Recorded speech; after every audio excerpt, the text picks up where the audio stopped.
In my last video, NDE 19, I shared my perspective on whether it is better to chase the next big thing or to become it.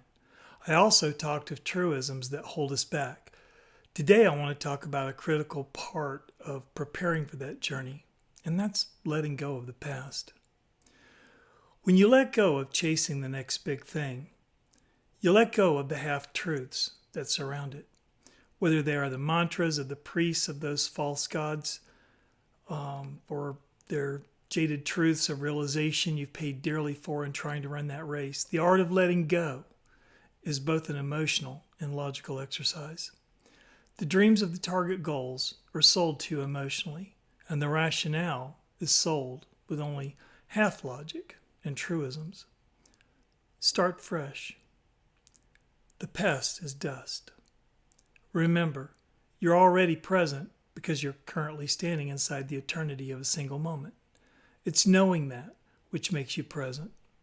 Both emotions and logic can work quickly, but intuition works instantly and non-linearly. You just look at something and you know it. So learn to trust your intuition. If you sacrificed a lot in chasing the next big thing, and you're watching this video, then it's fairly safe to say that whatever got you here won't get you there, because you're not there. You're here. There's also a truism that has just enough truth that I can use it right here, and that's no one builds a statue to you in your own village. In your own village, everyone remembers every dumb and stupid thing you did as a kid, then as an adolescent, and probably as an adult, recently, maybe as of yesterday. Every day, they see you in terms of your shared past. Unless you did something really bad, your fellow villagers love you for all the dumb things as much as the smart things you did. Some they may try and recreate or celebrate on an annual basis. Just listen to what stories they tell over and over at social engagements about your times together. Do you really want those things to be part of your eulogy one day at your funeral? But few will elevate you above others in that village as long as you stay solely there. This is where the hero's journey comes in, the story that follows the path of someone in the village who leaves, meets others along the way, has adventures, faces heartbreak and or death, I'm not sure which is worse, and transforms, dying to their old self and awakening to their new one. They do something usually heroic, and then maybe they return to their village. Maybe they'll be recognized in their village with some plaque or statue, but only if they don't stay too long. And it's more likely if your heroism is a means of revenue for others. Come on the tour. Not that we should be chasing the laurels of doing heroic deeds. Honestly, the more we remove ourselves from the equation, the more present we are, the more we see things clearly, and the easier it is to see the path forward, untainted by our self-interest. Examples of this are common, but since my area of interest is near-death experiences, I'll speak to those, and I'm sure for those who have had these experiences, they've seen it. You share what you saw, heard, and felt on the other side, and even your closest friends or relations will not take a chance in allowing others to see you as higher than themselves. They'll be the first to say, "You're not perfect," and again, have a long list of all the crazy things you've done since you were a kid. Anyway, when faced with that, I think it's best to just simply tell them they're right. Tell them that you're imperfect and always have been, but you don't have to be perfect to have a perfecting experience. The difference between the you of now and the you of yesterday is that your feet are pointed homeward. All you have to do is walk.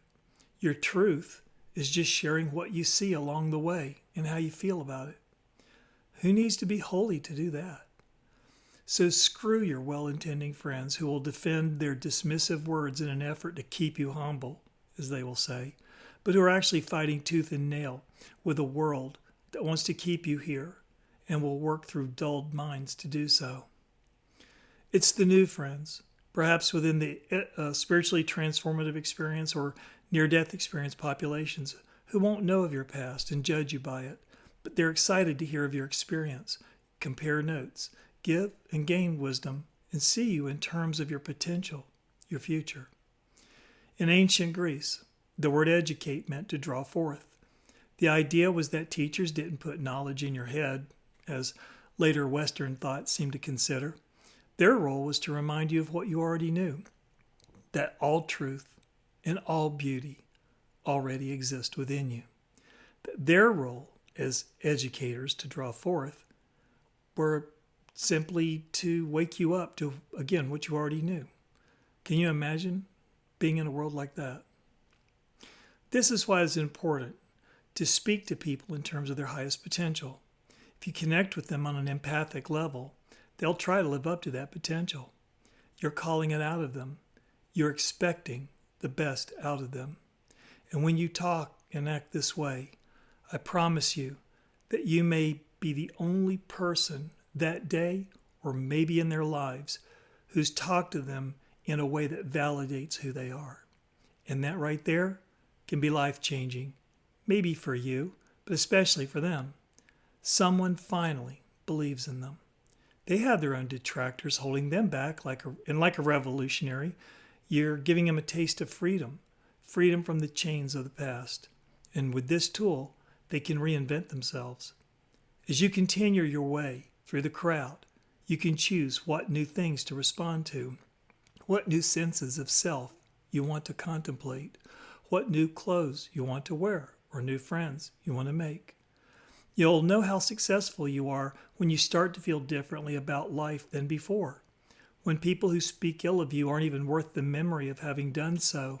This is part of the living authentically I recently spoke of, being in the present. Just drop trying to live according to others' expectations and discover your own. Try new things and try them often. Figure out what makes you tick. I guarantee you're going to lose people over it, but they weren't meant for you. If you don't live according to your own celebration of the individual spirit, then you're living someone else's life and someone else's values. You're generating karma, doing things you don't want to do, and accruing karmic debt, a guarantee that you don't want to have to pay, probably because it means coming back and doing the same thing all over again until you get it right. So get it right now. Start living authentically by being present. That means living moment by moment, trusting your intuition, not your memory, your gut, and seeing all of the wonderful probabilities swirling through you and around you every single moment of every single day. This is the present, and this is the in-between, the past, that is dust, and the future that is birthing into the now. For those who are interested in the Bible, this was driven home in Luke 17:12. Nor will they say, here it is, or there it is, for behold, the kingdom of God is within you. This kind of makes me wonder when people talk of the second coming, if it's already here.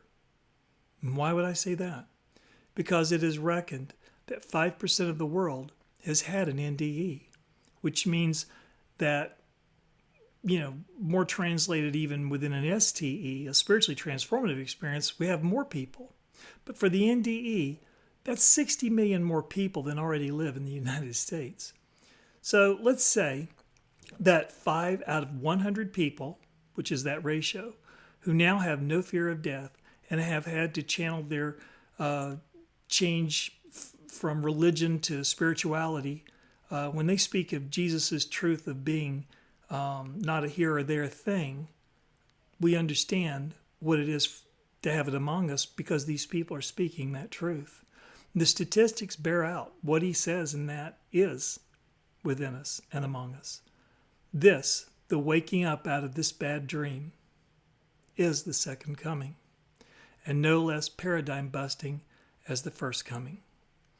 Even the in-between told me, the in-between isn't a place you go to or come from. It's simply a place you are. Don't let the past hold you back. See yourself as an emerging future of infinite probabilities. The more you remove self-interest from the equation, the more you are solving the problem for what is needed and good than what is desired and pleasant. Just try it. Try considering, even as a mind game, what if scenarios where you do something with less or no self-interest just because you know in your heart's the right thing to do or has the greatest chance of helping the most people. Even if it requires silly suppositions like removing the profit motive, yeah, right, or the desire for power, like imagining an outcome where people feel free, not more enslaved or controlled. At least in doing this, you'll consider what people's reactions would be to those scenarios. And it's funny how you have to see them in their best light in order to do that, in terms of their highest potential. The more selfless you are, the more independent you can think and act, because fewer people can control you. And that is the desired state. To be able to do the right thing, because the equation that solves for need and good rewards that answer as correct, and the one for self-interest is wrong. This in turn can make you fearless, another threat to the status quo of you are your past. No, you are not. You are what you choose to be every single moment. We're not here to just have a good time. We're here to have a good time doing what we're supposed to do, and that is to grow spiritually and help others through living ethically.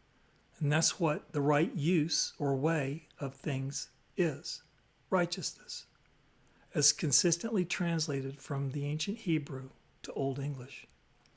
Beyond whatever debt you may owe for your past choices, it's who you were then that defined you to the extent you let it. If you just take it off your shoulders, carrying around who you were in your best of times and worst of times, then you can really be free. And that's why I say the past is dust. When you can embrace this, you'll also know forgiveness that you can give others and to yourself. Just let it go.